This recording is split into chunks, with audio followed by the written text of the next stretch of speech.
आज का हमारा टॉपिक है अतिरिक्त मूल्य का सिद्धांत। कार्ल मार्क्स ने अतिरिक्त मूल्य के सिद्धांत का प्रतिपादन अपनी पुस्तक दास कैपिटल में किया। अतिरिक्त मूल्य के सिद्धांत को समझने के लिए हमें समझना होगा मूल्य का श्रम सिद्धांत। देखिए, मूल्य का श्रम सिद्धांत क्या है। मूल्य का श्रम सिद्धांत ये कहता है कि प्रत्येक वस्तु के दो प्रकार के मूल्य होते हैं। एक होता है वस्तु का उपयोग मूल्य और दूसरा होता है वस्तु का विनिमय मूल्य। वस्तु का जो उपयोग मूल्य होता है वो व्यक्ति के लिए उस वस्तु की उपयोगिता और आवश्यकता के आधार पर निर्धारित होता है। जैसे कि प्यासे व्यक्ति के लिए पानी का उपयोग मूल्य बहुत अधिक है, जबकि एक दूसरा व्यक्ति जिसको प्यास नहीं है उसके लिए पानी का कोई उपयोग मूल्य नहीं है। विनिमय मूल्य तब उपस्थित होता है जब किसी वस्तु को बाजार में बेचा जाता है, यानी कि जिस मूल्य पर कोई व्यक्ति विक्रेता से उस वस्तु को खरीदता है उसे हम विनिमय मूल्य कहते हैं। मार्क्स का ये मानना है कि अर्थव्यवस्था की दृष्टि से विनिमय मूल्य का ही महत्व होता है, क्योंकि सभी वस्तुएं बाजार में बेची जाती हैं और खरीदी जाती हैं। मार्क्स का ये मानना है कि किसी वस्तु का विनिमय मूल्य मानव श्रम की उस मात्रा से निर्धारित होता है जो किसी विशेष समाज में उसके निर्माण के लिए खर्च किया जाना आवश्यक है। यही मूल्य का श्रम सिद्धांत है। अर्थात मार्क्स का ये कहना है कि किसी वस्तु का मूल्य उस वस्तु के निर्माण में लगाए गए श्रम से निर्धारित होता है। इसे मार्क्स ने कहा है मूल्य का श्रम सिद्धांत। मूल्य का श्रम सिद्धांत समझने के बाद अब हम बात करते हैं अतिरिक्त मूल्य के सिद्धांत की। मार्क्स का कहना है कि प्रत्येक वस्तु का वास्तविक मूल्य उस पर खर्च किए गए श्रम के अनुसार होता है, किंतु बाजार में वो वस्तु काफ़ी ऊंचे मूल्य पर बेची जाती है और उसके बेचने से प्राप्त होने वाला अतिरिक्त धन पूंजीपति अपने पास रख लेता है। यानी कि मार्क्स का ये कहना है कि किसी वस्तु का जो मूल्य होता है वो उस वस्तु को बनाने में कितना श्रम लगाया गया है उसके अकॉर्डिंग तय होता है। लेकिन हम ये देखते हैं कि मार्केट में वो वस्तु उस वस्तु को बनाने में जो श्रम लगाया गया है उस श्रम से कहीं अधिक प्राइस में वो वस्तु बेची जाती है और उसको बेचने से जो धन प्राप्त हो रहा है, जो अतिरिक्त धन प्राप्त हो रहा है, उस अतिरिक्त धन को पूंजीपति अपने पास रख लेता है। मार्क्स का ये कहना है कि पूंजीपति द्वारा अपने पास जो ये धन रखा गया है ये अतिरिक्त धन ही अतिरिक्त मूल्य है। इसे डिफाइन करते हुए मार्क्स का ये कहना है कि पूंजीपति द्वारा अपने पास रख लिया गया यह धन ही अतिरिक्त मूल्य है। यह उन दो मूल्यों का अंतर है जिसे मजदूर पैदा करता है और जिसे वह वास्तव में पाता है। दूसरे शब्दों में यह वह मूल्य है जिसे पूंजीपति मजदूर के श्रम से प्राप्त करता है, जिसके लिए उसने मजदूर को कोई मूल्य नहीं चुकाया है। यानी कि मार्क्स का ये मानना है कि जो मूल्य मजदूर ने पैदा किया है, मजदूर को वो मूल्य नहीं मिलता, बल्कि मजदूर को उससे कम मूल्य मिलता है, या हम यूँ कहें कि जितना मजदूर को मिलना चाहिए उतना मजदूर को नहीं मिलता। तो ये जो अतिरिक्त मूल्य है, ये जो अतिरिक्त धन है, इसे ही अतिरिक्त मूल्य कहा जाएगा। तो मार्क्स का ये कहना है कि यह उन दो मूल्यों का अंतर है जिसे मजदूर पैदा करता है और जिसे वह वास्तव में पाता है। कि जैसे मान लीजिए मजदूर ने कोई साड़ी बनाई, वो तो 20 रुपए की बनाई है। मार्केट में कोई वस्तु जो बिकने के लिए गई है वो 20 रुपए में गई है, लेकिन मजदूर को मान लीजिए 10 रुपए ही मिले हैं। तो ये जो अतिरिक्त धन है ये अतिरिक्त मूल्य कहलाएगा। इसे एक एग्जाम्पल से हम समझते हैं।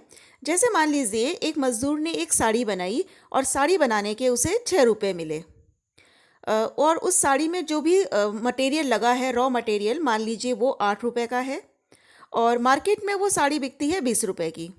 तो यानी कि अगर हम ऐसे देखें तो 8 और 6 हुए 14, कि उसका लागत मूल्य है 14। तो वो जो वस्तु है वो 14 रुपये में ही बिकनी चाहिए, लेकिन वो 20 रुपीज़ में मार्केट में बिकती है। और जो 6 रुपीज़ हैं, जैसे हमने कहा लगात मूल्य तो 14 है, मार्केट में वो वस्तु बिकी है 20 रुपए की, तो ये जो 6 रुपए हैं ये अतिरिक्त मूल्य है। तो ये अतिरिक्त मूल्य ऐसा मूल्य है जिसे पूंजीपति बिना किसी प्रकार का परिश्रम किए ही प्राप्त कर लेता है। ठीक है, तो मार्क्स का ये कहना है कि ये जो अतिरिक्त धन है ये अतिरिक्त धन ही अतिरिक्त मूल्य है।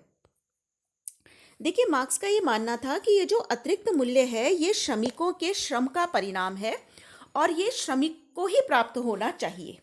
लेकिन क्या होता है कि ये जो अतिरिक्त धन है ये पूंजीपति द्वारा हड़प लिया जाता है और मार्क्स का ये कहना है कि पूंजीपति द्वारा इस प्रकार अतिरिक्त मूल्य को हड़प लेना ही आधुनिक पूंजीवादी व्यवस्था का सबसे बड़ा अन्याय है।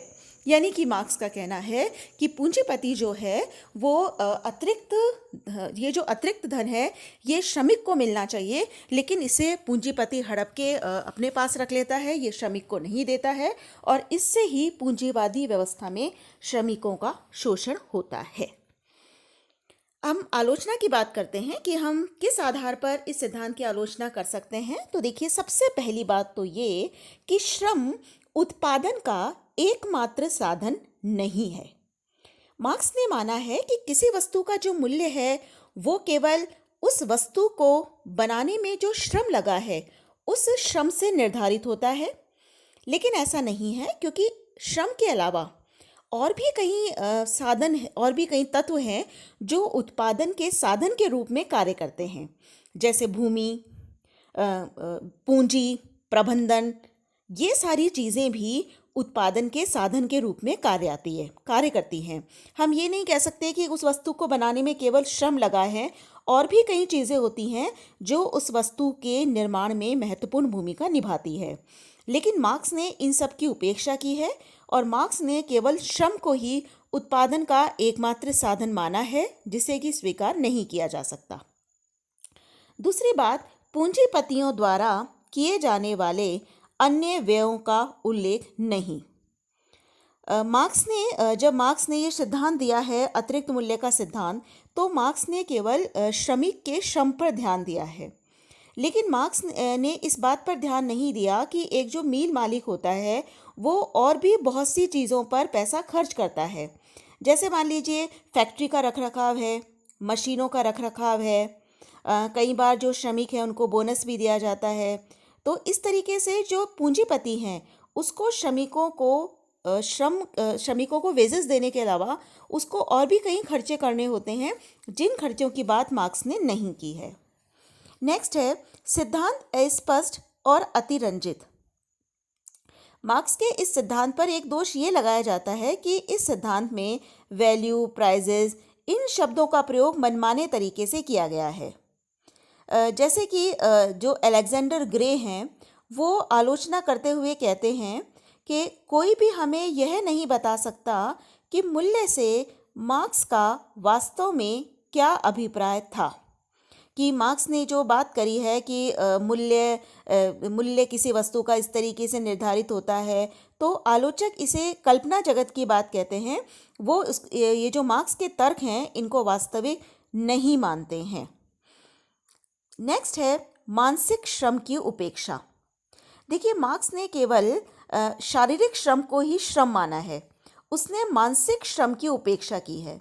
जबकि वास्तव में जो टेक्निकल नॉलेज है, मैनेजमेंट है, जो व्यावसायिक कुशलता है, ये भी बहुत महत्वपूर्ण भूमिका निभाती है प्रोडक्शन में, या जैसे मार्केट ढूंढना, मार्केट सर्च करना। लेकिन मार्क्स ने इन सभी बातों पर ध्यान नहीं दिया है।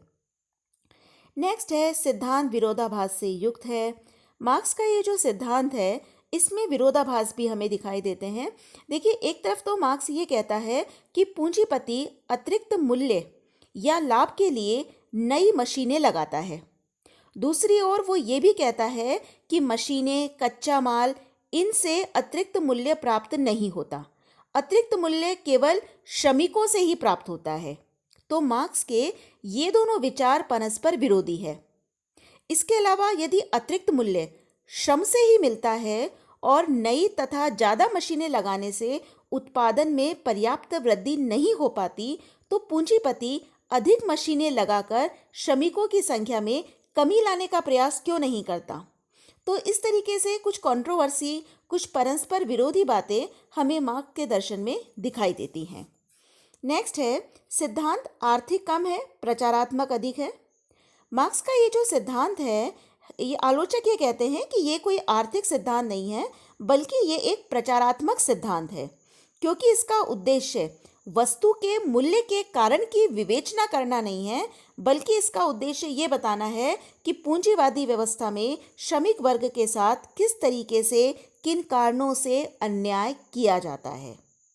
इसीलिए जो कैर्यू हंट है वो मार्क्स की आलोचना करते हुए कहते हैं कि मार्क्स का अतिरिक्त मूल्य का सिद्धांत किसी भी रूप में मूल्य का सिद्धांत नहीं है, यह वास्तव में शोषण का सिद्धांत है और इसमें ये दिखाने का प्रयास किया गया है कि साधन संपन्न वर्ग सदैव ही साधनहीन वर्ग के श्रम पर जीवित रहता है।